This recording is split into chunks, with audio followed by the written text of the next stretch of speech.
ला साथीहरू, अहिले एकदमै जाडो परिरहेको छ।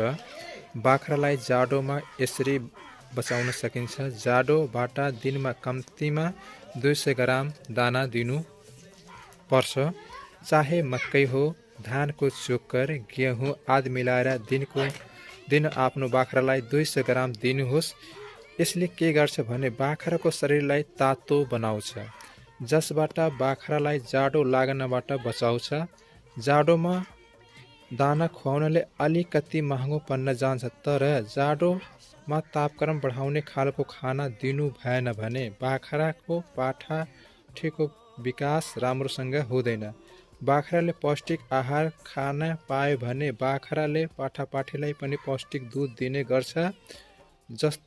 बाख्राले जस्तो खान्छ त्यही किसिमको दूध दिन्छ। त्यही भएर बाख्रालाई जाडोबाट बचाउन सन्तुलित आहार प्रत्येक दिन दिने गर्नुहोस्, जसले बाख्रालाई जाडो लाग्नबाट बचाउँछ।